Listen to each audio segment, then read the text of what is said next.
যতক্ষণ পর্যন্ত আপনি নিজেকে অ্যানালাইজ না করবেন, যতক্ষণ পর্যন্ত আপনি নিজেকে একটি টার্গেট না দেবেন, যতক্ষণ পর্যন্ত আপনি আপনার ইচ্ছাগুলোকে মেরে ফেলে নিজেকে অনুশাসনের মধ্যে না রাখবেন আর নিজের খারাপ পরিস্থিতিকে পরিবর্তন করার দায়িত্বটা নিজের কাঁধে না নেবেন, তাহলে আমার বলতে অনেক খারাপ লাগছে, কিন্তু আপনি আপনার জীবনে বড় কোনো কিছুই করতে পারবেন না। আপনি জীবনে বড় কিছু অর্জন করতে পারবেন না। আমি জানি এই কথাটা আপনাদের অনেকের শুনতে খারাপ লাগবে, কিন্তু এটাই সত্যি।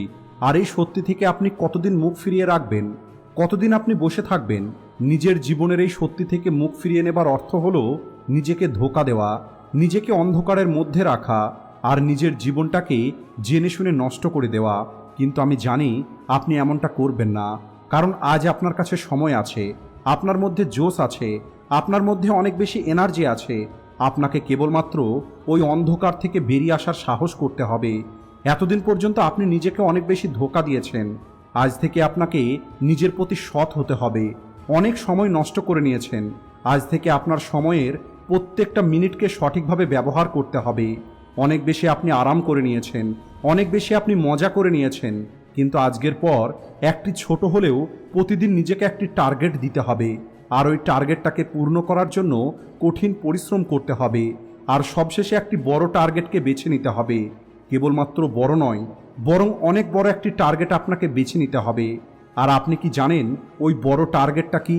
সেই টার্গেটটা হলো আপনার স্বপ্ন, আপনার একটি সুন্দর জীবন, আপনার একটি পাওয়ারফুল লাইফ, আপনার আরামদায়ক জীবন, আপনার স্বপ্নে দেখা জীবন। যখন আমি কলেজে পড়াশোনা করতাম তখন আমার টিচার একটি কথা বলেছিল যে এই সময় তোমাদের কাছে এনার্জি এবং সময় দুটোই আছে, তাই এখনই নিজের ভিতরে কিছু করে দেখানোর জেদ তৈরি করো, বড় কিছু করে দেখানোর চেষ্টা করো। তোমাকে দৌড়াতে হবে, তুমি পড়ে যাবে, তুমি আঘাত পাবে, তুমি পুনরায় উঠে দাঁড়াবে, কষ্ট পেলে কান্না করবে, কিন্তু এই সব কিছুতে কিছুই যায় আসে না। তোমাকে কেবল পরিশ্রম করাটা ছেড়ে দিলে হবে না, কারণ যদি আজ থেকে আগামী 5 বছর পর্যন্ত তোমরা পরিশ্রম করতে পারো তাহলে পরবর্তী জীবনটা আরামের মধ্যে কাটাতে পারবে।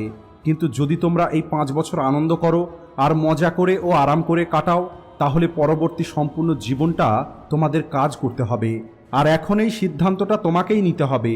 এর কারণ হলো জীবনটা হলো তোমার।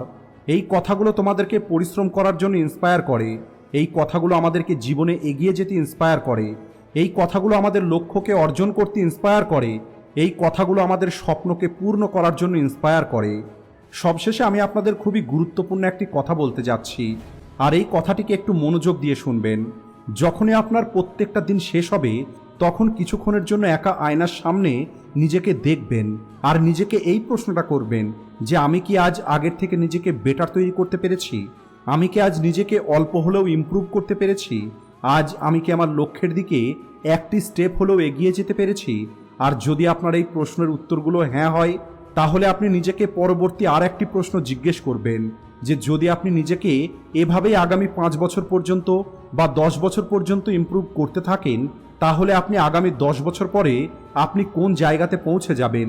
তাই আজকের পরে আপনাকে প্রত্যেকটা দিন এই প্রশ্নগুলো নিজেকে করতে হবে। আপনাকে বেশি কিছু করতে হবে না, আপনাকে কেবলমাত্র ছোট ছোট স্টেপ নিতে হবে। কেউ অনেক সুন্দর একটি কথা বলেছে, 1000 মাইলের সফরের শুরুটা একটি ছোট কদম থেকেই হয়। তাই আপনি অতিরিক্ত প্রেশার নেবেন না, আপনি আপনার বড় লক্ষ্যকে দেখে ভয় পাবেন না। নিজেকে বেটার তৈরি করার জন্য আপনাকে একদিনেই সব কিছু করতে হবে না, এক সপ্তাহের মধ্যে আপনাকে সব কিছু করতে হবে না, অথবা 1 মাসের মধ্যে বা 6 মাসের মধ্যে সব কিছু করার প্রয়োজন নেই। কারণ নিজেকে বেটার তৈরি করাটা হলো একটি প্রসেস, যেখানে বছরের পর বছর সময় লেগে যায়। আর এই দীর্ঘ সময় ধরে করতে থাকা পরিশ্রম একদিন আপনাকে একটি মাস্টারপিস তৈরি করে, যেন কোনো একটি কোহিনূর হিরে, যার কোনো মূল্য হয় না। তাই আবারও আমি আপনাদের এটাই বলতে চাই, কেবলমাত্র পরিশ্রম করতে থাকুন। Just do hard work, don't waste your time, do hard work.